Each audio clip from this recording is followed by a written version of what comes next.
Τι μου κάνετε, στολίσατε κι εσείς από Νοέμβρη ή είστε τίποτα φυσιολογικοί? Εγώ να σας πω, λατρεύω το κλίμα το εορταστικό, μου δίνει μια ξεχωριστή χαρά. Μου αρέσει να στολίζω και να κάνω κάθε χρόνο τη ΔΕΗ πιο χαρούμενη και πιο πλούσια. The same thing. Καλά έρχεται Χριστούγεννο, καλέ!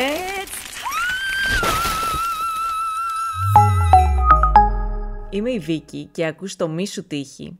Έχω να πω ότι φέτος έκλεισα τη μεγαλύτερη εορταστική άδεια που έχω κλείσει ποτέ στη δουλειά. Κρατούσα τις μέρες όπως η βλαχάκη τις λυρίτσες της, κανόνισα εκδρομές και τέτοια. Μικρή παρένθεση. Όπως σας είχα πει, εγώ δουλεύω σε ραδιόφωνα. Αυτό είναι κάτι άσχετο με το podcast. Στη δουλειά κάνω τα γραφιστικά, το creative direction. Και που λες, σε ένα διάλειμμά μου, πάω σε ένα συνάδελφο στα στούντιο, στο Χριστάρα που κάνει εκπομπή στον Ζου 3-5, να τον ακούσετε. Και τα λέμε, ξέρεις, για το που θα πάμε στις γιορτές και τέτοια. Και λέω εγώ κατενθουσιασμένη ότι από τέλος Νοέμβρη μέχρι και ολόκληρο το διβδόμαδο των εορτών θα έχω σχεδόν κάθε Παρασκευή άδεια. Και επειδή εγώ είμαι και ξεχασιάρα έτσι με τις διάσπαρτες τις άδειες, το έχω βάλει και στο Google Calendar. Γιατί είμαι ικανή να το ξεχάσω και να έρθω κανονικά εγώ να δουλέψω, να μην συμβαίνει τίποτα. Και μου λέει ο Χρήστος, γιατί το έκανες αυτό? Λέω, λογικά δεν θα θυμάται και κανένας άλλος την άδειά μου για να μου πει τι μαλακία έκανα, ρε Σιβικάρα, γιατί ήρθες σήμερα, έχεις άδεια. Και εκείνη την ώρα, παιδιά, ανοίγει ο Χριστάρας το μικρόφωνο και τι λέει στον αέρα?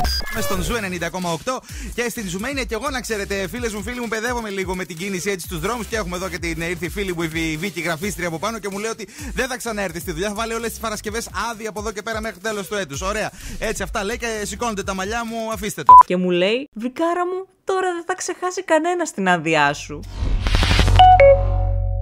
Κάθε χρόνο θα ξεπαγώνουμε την Μαράια Κάρεϊ από εδώ και πέρα. Δεν ξέρω αν το έχετε πάρει πρέφα. Η Μαράια, καλέ, γι' αυτό δεν παίρνει χρόνια πάνω της. Είναι όλο το χρόνο στον πάγο. Και άμα μαζέψεις συνολικά τα Χριστούγεννα που την ξεπαγώνουμε, είναι από πόσο είναι η Μαράια τώρα? Κάτσε να τον γκουγκλάρω.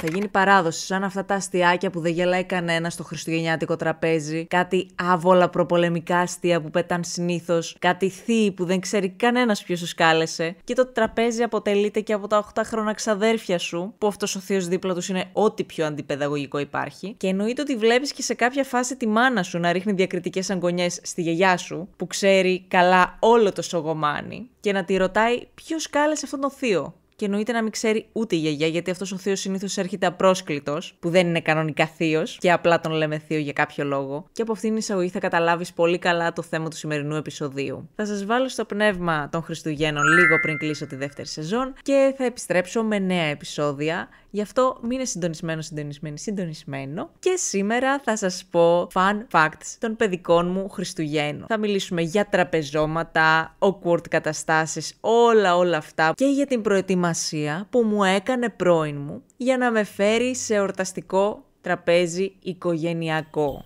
Πόσο καλά λες να πήγε αυτό?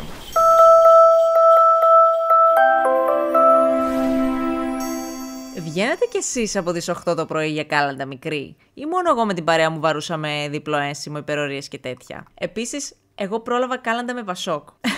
Αυτό σημαίνει ότι κάθε πόρτα που άνοιγε ήταν από 1 ευρώ έως και τάλιρο. Αυτό εάν ήξεραν τι νοσείς εσύ. Εάν ήσουν της γειτονιάς και ήξεραν τους γονείς σου, εκεί που έλεγες τα κάλαντα σε έκοβαν στην πρώτη λέξη, σου έδιναν τα λεφτά και σου κλείναν την πόρτα στα μούτρα. Σε φάση, δεν θέλω να ακούσω για χιλιοστή φορά σήμερα τα χιόνια στο καμπαναριό. Χιόνια στο καμπαναριό. Πέθαν όλο το χωριό. Πάρ' το μεροκάματο και φύγε. Επίσης, κάναμε και μία πρόβα τα λόγια, που πάντα ο καθένας ήξερε μία διαφορετική βερσιόν. Γιατί είχαμε και ανταγωνισμό. Ήμασταν πολλά παιδάκια, δηλαδή η γειτονιά μικρή. Από την άλλη ήταν τα full οργανωμένα τσιγκανάκια που μπορεί να επαναλάμβαναν μόνο το ρεφρέν, αλλά έσκαγαν μπάντα. Μπάντα, τύμπανα, φλάουτα, κλαρίνα, οργανωμένα πράγματα. Και ήταν η μόνη μέρα που δεν μπορούσαν να μπουζουριάζουν τους γονείς τους για παιδική εργασία. Την αγαπάνε πολύ τη μουσική τσιγκάνη. Και έχουν και πολύ ωραία φωνή, το έχετε παρατηρήσει. Θυμάμαι ότι τα άλλα παιδάκια ξενέρωναν όταν κάποιοι έδιναν γλυκά αντί για λεφτά. Εγώ ήμουν σε φάση, φέρτε μου ζάχαρη. Θέλω να καταναλώσω ζάχαρη, γιατί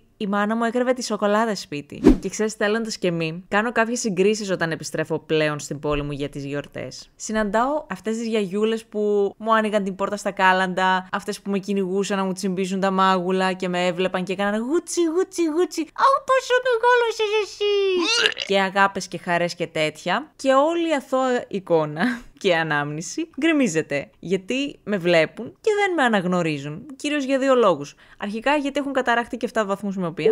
Δεύτερον, έχω αλλάξει πάρα πολύ. Και βλέπεις τις γριές πλέον. Λοιπόν, όταν η γιαγιά αρχίζει και γίνεται δύστροπη, βγάζει χολή, σταματάει να είναι γιαγιά. Είναι γριά. Οκ. Είναι αυτό που με κοιτάνε με μια αποστροφή, γιατί λογικά βλέπουν το ροζ μου μαλλί με το undercut και βαράνε κόκκινο. Και εγώ από ευγένεια τις χαιρετάω, γιατί τις γνωρίζω και έχω στο μυαλό μου αυτή τη γλυκιά ανάμνηση με τη γιαγιούλα που μου τσιμπούζει το μαγουλάκι και μου λένε με αυτή την χολίστη φωνή. Σε ξέρω εγώ εσένα, ναι. Και όταν τους λέω ποια είμαι, ξαφνικά η αποστροφική γριά γίνεται ξανά η γιαγιούλα που πετάει τα γνωστά. Δεν σε γνώρισα. Της μόδας είναι αυτό το μαλάκι, το κάνετε εσείς οι νέοι.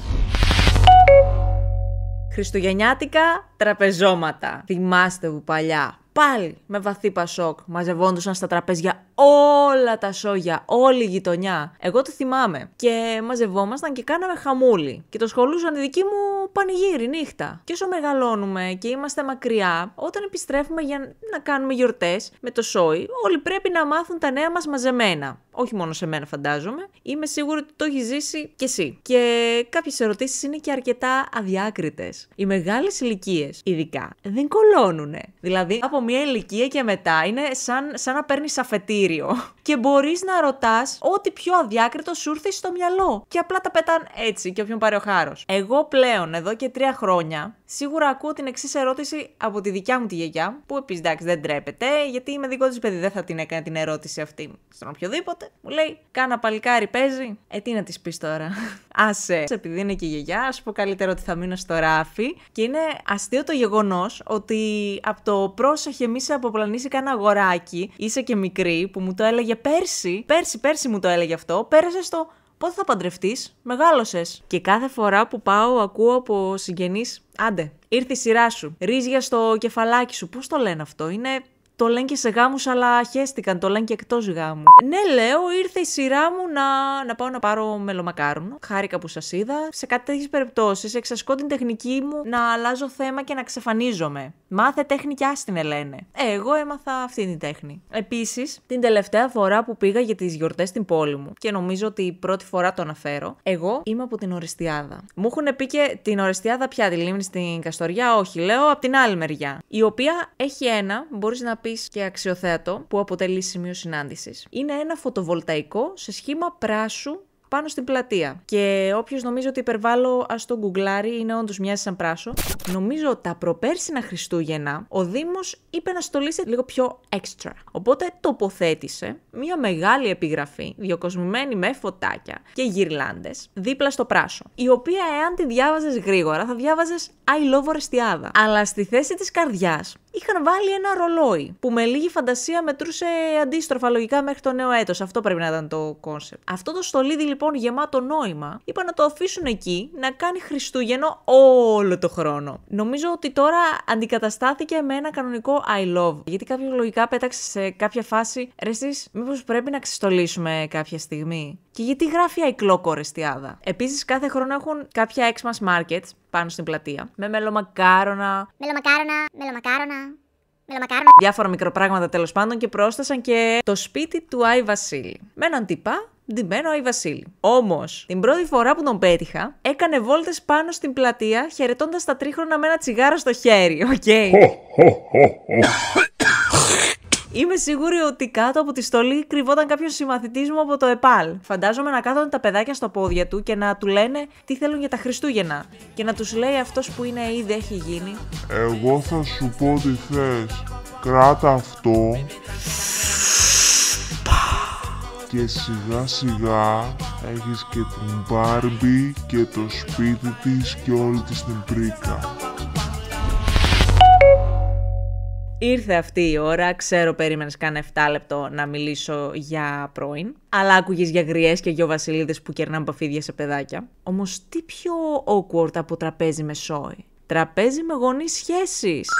Ήταν ένα Χριστούγεννο που με κάλεσε η τότε σχέση μου για φαγητό. Με όλη την οικογένεια. Αφού πρώτα απέτυχε η βαφή που είχα κάνει στο μαλλί μου και από μόβ βγήκε ένα μπορντό, οπότε μπόρεσε να με παρουσιάσει ως την φυσιολογική parental approved κοπέλα του. Μπορεί να μην μου φαίνεται αυτό που θα πω, αλλά στο παρελθόν δεν ήμουν ιδιαίτερα ομιλητική, σε αντίθεση με τον παρλαπίπα πρώην. Αυτό του χτυπούσε άσχημα as fuck, το ότι εγώ δεν ήμουν πολύ ομιλητική και μου έκανε παρατήρηση ότι όταν με παρουσιάζει σε παρέες, δίνω λάθος εντύπωση, μπορεί να με αντιπαθήσουν. Και το ίδιο μπορεί να γίνει και με τους γονείς του. Δεν έχω ιδέα μα του είπε ποτέ κάποιος κάτι. Δεν μου φαίνεται λογικό να αντιπαθήσει κάποιος κάποιον απλά επειδή δεν πολύ μιλάει και επειδή είναι ντροπαλός. Οπότε, τι έκανε ο πρώην? Με δασκάλευε τι να λέω και τι να κάνω σαν να είμαι ρομπότ. Πριν πάμε στο τραπέζι με τους γονείς του, μου έλεγε: θα κάνεις τις τάδε κινήσεις πριν τη χειρονομία. Θα αφήσεις αυτό εκεί, παραπέρα το άλλο. Στο τραπέζι όσο τρως θα μιλάς, αλλιώς θα φανείς αγενής. Μετά θα τους πενέψεις τα σεμεδά. Θα τους πεις τι ωραίο καιρό έχει σήμερα. Πόσο σου αρέσει ο καιρός στην περιοχή μου, γιατί ως γνωστόν κάθε περιοχή έχει έναν πολύ μοναδικό καιρό. What a nice weather you have here in Greece.